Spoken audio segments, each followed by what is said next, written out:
সবাইকে জয় যিশু।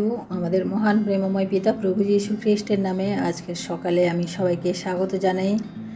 আসুন, আমাদের মহান প্রেমময় পিতার সামনে আমরা উপস্থিত হতে পেরেছি, তাই আসুন ঈশ্বরকে ধন্যবাদ দিই এবং আমাদের জীবন তার চরণে সমর্পণ করি। সারাটা দিনের ভার তার হস্তে রাখি, কারণ ঈশ্বর আমাদের সপক্ষে থাকলে আমাদের বিপক্ষে কেউ দাঁড়াতে পারে না। তাই আসুন প্রিয় ভাই বোনেরা, আমরা আজকে ঈশ্বরের বাক্য থেকে পাঠ করি। আমি আজকে পাঠ করব যেরমীয় ভাববাদীর পুস্তক, তার 13 অধ্যায় 1 থেকে 11 পদ পর্যন্ত আমি পাঠ করব। আমি এখানে একসাথে না পাঠ করে আমি 2 পদ করে পাঠ করি। আমাদের ঈশ্বরের বাক্য এখানে কি বলে আমরা দেখি।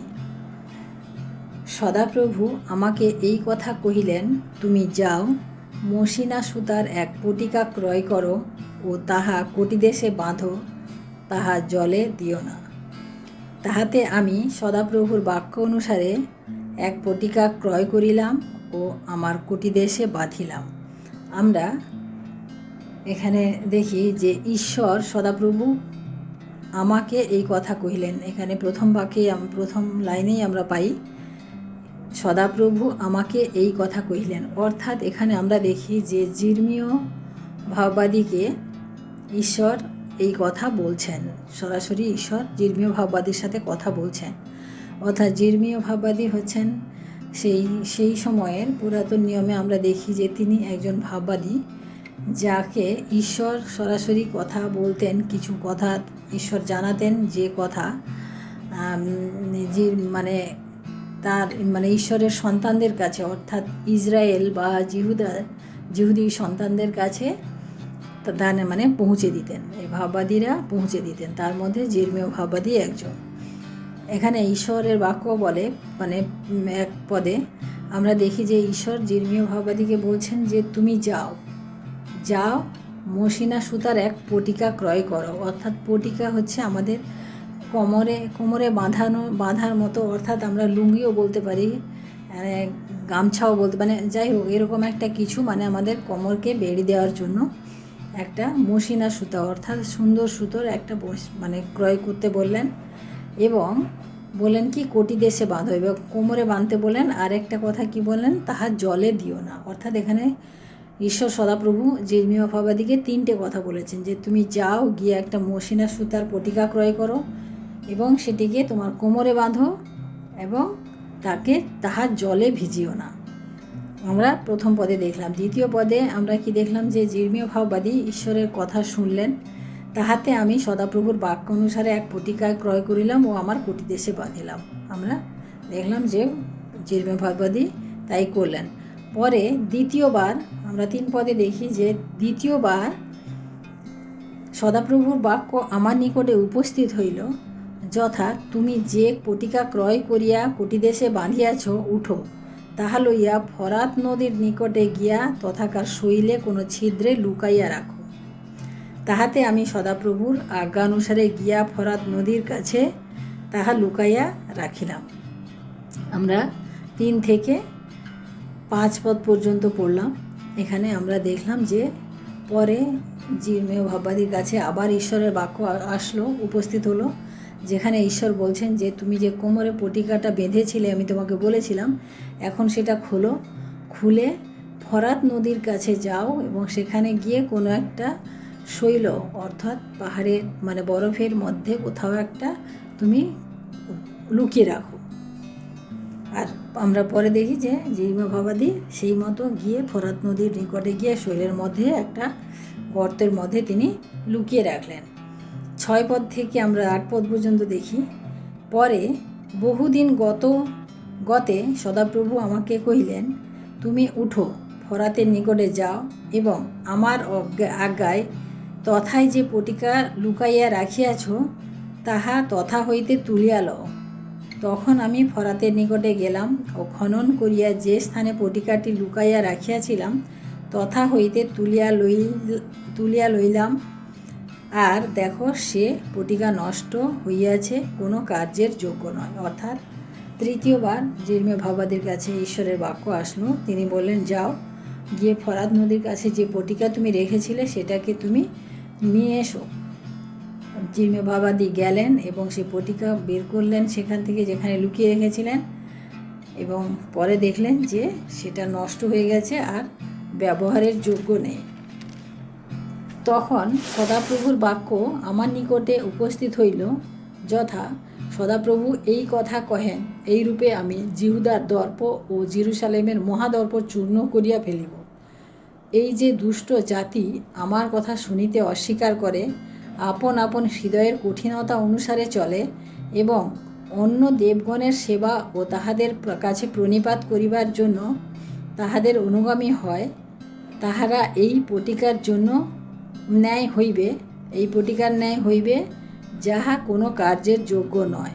কেননা সদাপ্রভু কহেন, মনুষ্যের কোটি দেশে যেমন পটিকা জড়ানো থাকে, তদ্রূপ আমি সমস্ত ইসরায়েল কুলকে ও সমস্ত জিহুদা কুলকে আপনাতে জড়াইয়াছিলাম, যেন তাহারা আমার উদ্দেশ্যে প্রজাবর্গ ও কীর্তি প্রশংসা ও শোভাস্বরূপ হয়, কিন্তু তাহারা শুনিতে চাহিল না। অর্থাৎ আমরা এখানে দেখি যে জির্মীয় ভাববাদীর নিকটে ঈশ্বরের এই বাক্য আসলো, তার কারণ হচ্ছে যেন জির্মীয় ভাববাদী এই কথাগুলি গিয়ে ইসরায়েল অথবা ইসরায়েল সন্তানদেরকে, জিহুদা সন্তানদেরকে এই কথাগুলো বলেন। আমরা 9 থেকে 11 পদ যখন পাঠ করলাম যে ঈশ্বর কেন এই কথা বললেন বা কি মানে ইসরায়েল সন্তানজন কি মানে ঈশ্বরের উদ্দেশ্যে কি করেনি বা কেন ঈশ্বর তাদের উপরে রুষ্ট, সেই কথা আমরা এখানে পাঠ করলাম। আমরা প্রথমত দেখি যে পটিকা অর্থাৎ যে কোমরে জড়ানো একটা কাপড়, সেই কাপড়ের যেটা মানে উদ্দেশ্য মানে যেটা এখানে ইঙ্গিত করা হয়েছে, যে কাপড়কে দিয়ে ইঙ্গিত করা হয়েছে যে কাপড় একটা সুন্দর মসিনা সূত্রের একটা সুন্দর জিনিস, যেটা আমাদেরকে আবদ্ধ করে রাখে, আমাদেরকে ঢাকা দিয়ে রাখে। সেই কাপড় যে যখন মানে এটা নতুন কাপড়, অর্থাৎ পুরাতন কাপড়ের কথা বলা হয়নি এখানে, নতুন কাপড়। তুমি যাও মসিনা সুতার এক পটিকা ক্রয় করো এবং তাহা কুটিদেশে বাঁধিয়া তাহা জলে দিও না। অর্থাৎ ঈশ্বর আমাদিগকে যখন মনোনীত করেন তখন কি করেন, যে তিনি আমাদিগকে সম্পূর্ণ নতুন করে সৃষ্টি করেন। এইভাবে আমরা দেখি যে মানে ঈশ্বর ইসরায়েল জাতি যখন অনেক খারাপ অবস্থার মধ্যে ছিল, সেই রোমীয় শাসনের মধ্যে ছিল, সেখান থেকে ঈশ্বর তাদেরকে যেভাবে বের করে নিয়ে এসেছিলেন এবং তাদেরকে সেই দুগ্ধ মধু প্রবাহী কনান দেশ তাদেরকে দিয়েছিলেন, কিন্তু আমরা পরবর্তীতে দেখি যে ইসরায়েল সন্তানগণ ঈশ্বরের উদ্দেশ্যে তাদের নিজেদের জীবনযাপন করেনি, তারা তাদের নিজেদের মতো করে আমরা দেখি যে জীবনযাপন করেছে।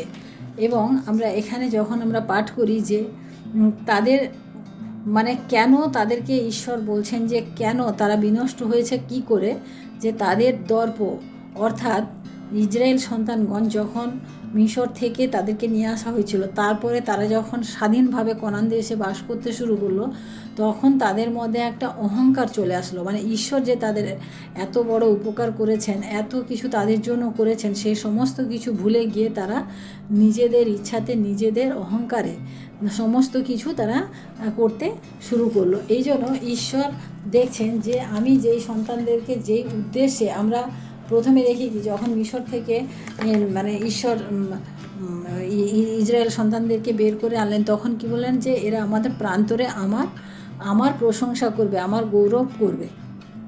এই জন্য কিন্তু ঈশ্বর তাদেরকে নিয়ে এসেছিলেন। আর ঈশ্বর চেয়েছিলেন যে ইসরায়েল সন্তানগণ ঈশ্বরের উদ্দেশ্যে তাদের নিজেদের জীবনযাপন করুক, ঈশ্বরের কথা শুনুক, কিন্তু তারা সেরকম করেনি। তারা নিজেদের দর্পের কারণে তারা আজকে বিনষ্টের পথে। এবং তাদেরকে কি বলেছেন, দুষ্ট জাতি আমার কথা শুনিতে অস্বীকার করে, আপন হৃদয়ের কঠিনতা অনুসারে চলে। অর্থাৎ কঠিনতা অনুসারে মানে তারা পাপ করে চলেছে সমানে। কারণ এখানে কি বলছে যে তারা কিভাবে পাপ করছে, তারা অন্য দেবগণের সেবা করছে, অন্যের কাছে প্রণিপাত করছে এবং তাহাদের অনুগামী হচ্ছে। হ্যাঁ, এইভাবে তিনি বলছেন।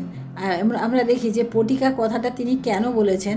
আমরা 11 পদে যখন পাঠ করি তখন দেখি সদাপ্রভু মানে এই কথা কহেন, মনুষ্যের কোটি দেশে যেমন পটিকা জড়ানো থাকে, অর্থাৎ একটা মানুষের মানে কোটি দেশে যখন কোমরে একটা পটিকা অর্থাৎ একটা লুঙ্গি বা একটা গামছা কিছু জড়ানো থাকে, যে তাকে কিভাবে মানুষকে সে জড়িয়ে ধরে, সেইভাবে সদাপ্রভু বলছেন যে আমি জিহুদা কুলকে এবং সমস্ত ইসরায়েল কুলকে আমি এভাবে জড়িয়ে রেখেছিলাম, কিন্তু তাহারা আমার আমার মানে আমি এই জন্য রেখেছিলাম যে তারা আমার কীর্তি, আমার প্রশংসা, আমার শোভা এইগুলো তারা করুক, তারা এইভাবে আমার উদ্দেশ্যে তারা জীবনযাপন করুক, কিন্তু তারা করেনি। তাই তাদের যে অহংকার, তাদের যে মহাদর্প, সেই জন্য আমি আজকে তাদের জন্য এই বাক্য তিনি দিয়েছেন। এবং ঈশ্বর জির্মীয় ভাববাদীর কাছে এটা দিয়েছিলেন, তার কারণ আমরা 12 পদের থেকে পাঠ করলে দেখি, অতএব তুমি তাহাদিগকে এই কথা বলো, ইসরায়েলের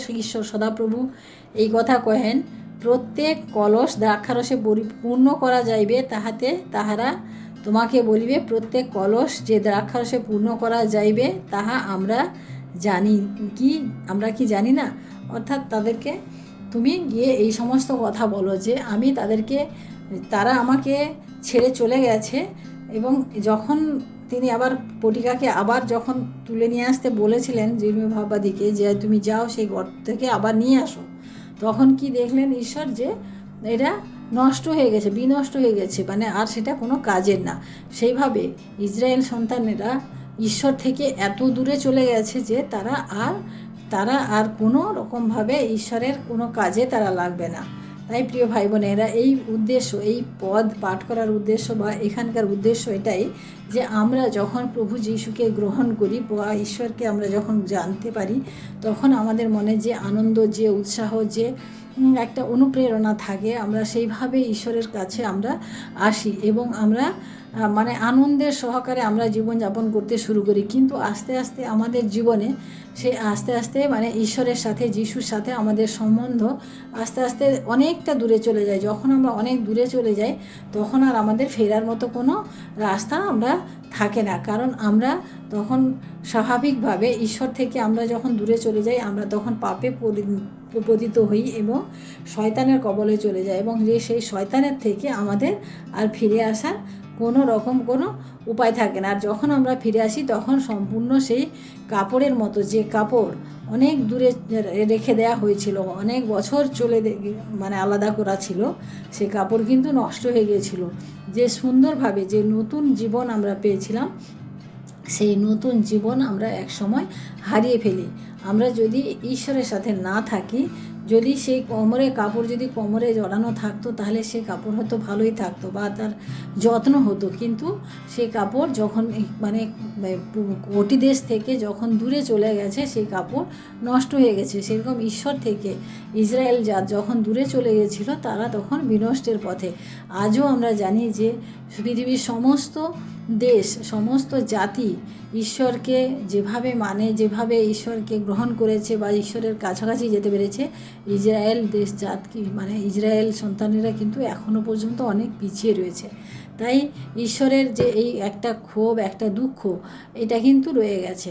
তাই প্রিয় ভাই বোনেরা, আমরা যারা প্রভু যিশুকে গ্রহণ করেছি, মুক্তিদাতা হিসেবে জেনেছি, গ্রহণ করেছি, আমরাও যেন তার কাছে, তার জড়ানো, অর্থাৎ তার কাছে আমরা কিভাবে জড়ানো থাকবো, আমরা তার বাক্যের মধ্যে যেন নিজেদেরকে জড়িয়ে রাখি। কারণ তার বাক্য যদি আমার মধ্যে না থাকে, তার সাথে আমার সম্পর্ক যদি না থাকে, তাহলে আমরাও একদিন সেই কাপড়ের মতো আমরা দূরে চলে যাব এবং নষ্ট হয়ে যাব, যা আমাদের আর কোনো কাজে লাগবে না। তাই প্রিয় ভাই বোনেরা, আজকের এই সুন্দর বাক্য আমরা এত সুন্দরভাবে আজকে বুঝতে পেরেছি যে কিভাবে আমরা ঈশ্বর থেকে দূরে চলে যাই বা কিভাবে আমরা ঈশ্বরের কাছে আসতে পারি, আমরা সেটা বুঝতে পারলাম। কারণ প্রভু যিশুতে আমাদের যে জীবন, সেই জীবনকে আমরা যেন এইভাবে বিনষ্ট না করি। আমরা আমাদের নিজেদের ধন দৌলত, অহংকার, আমাদের এই সমস্ত কিছুর মধ্য দিয়ে যেন আমরা নিজেদেরকে নষ্ট না করি। আমরা অনেক সময় আমাদের অহংকার কী করে আসে সেটাই বলি, যে আমরা যখন প্রভু যিশুকে জানি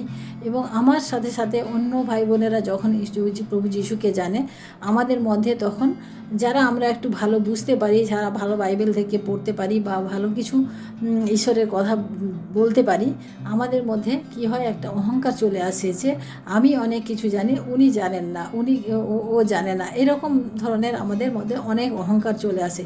সেই অহংকার কিন্তু ঈশ্বর পছন্দ করে না, কারণ ঈশ্বরের দৃষ্টিতে আমরা সবাই সমান। সে যত বড় মানুষ হোক, যত বিদ্বান মানুষ হোক, যত পণ্ডিত মানুষ হোক, বা যত বড় লোক হোক, কিন্তু সে যেরকম, আর ঈশ্বরের দৃষ্টিতে একজন যে সুইপ করে, মানে পরিষ্কার পরিচ্ছন্ন করে, সেও ঈশ্বরের দৃষ্টিতে সমান। তাই কাউকে আমরা অহংকার করা বা গর্ব করা, কাউকে ছোট দেখানো, কাউকে নিচে দেখানো আমাদের জীবনের উদ্দেশ্য নয়। কারণ আমরা প্রভু যিশুতে আমরা কি জানো, সবাই এক। কারণ তিনি কোনো জাতপাত, কোনো ধর্ম, কোনো সম্প্রদায়, কোনো শিক্ষা, কোনো কিছুর ভিত্তিতে মানুষকে তিনি নির্বাচন করেননি। তিনি মানুষকে শুধু প্রেম দ্বারা তিনি মানুষকে মনোনীত করেছেন। কারণ প্রভু যিশুর পথে যারা চলতো, তারা কিন্তু খুব বড় বড় বিদ্বান লোক ছিল না, তারা কিন্তু অনেক বড় ধনী লোক ছিল না, কিন্তু তারা সবথেকে সমাজের নিম্ন স্তরের লোক, সবথেকে নিচু স্তরের লোক ছিল, যাদেরকে প্রভু যিশু আপন করে নিয়েছিলেন। আমরা জানি না সেই সমরীয় নারী,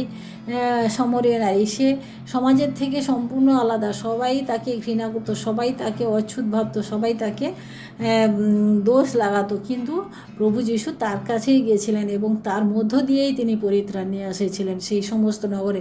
তাই প্রিয় ভাই বোনেরা, আমরা যেন এই বাক্য অনুযায়ী আমরা যেন আমাদের নিজেদের জীবনকে একবার পরীক্ষা করে দেখি যে আমাদের জীবনে কোনো অহংকার, কোনো গর্ব, কোনো কিছু আছে কি না যা আমাদেরকে ঈশ্বর থেকে আলাদা করে।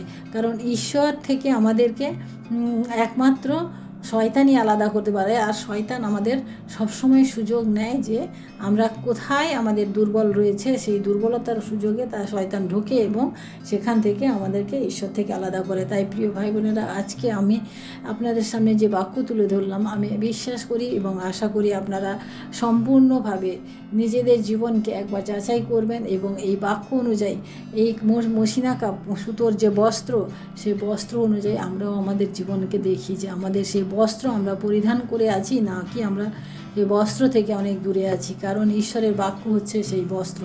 তাই আসুন আমরা আজকে প্রার্থনা করি। Hallelujah, hallelujah, hallelujah. মহান প্রেমময় পিতা, তোমার মহানামে ধন্যবাদ প্রশংসা করি প্রভু।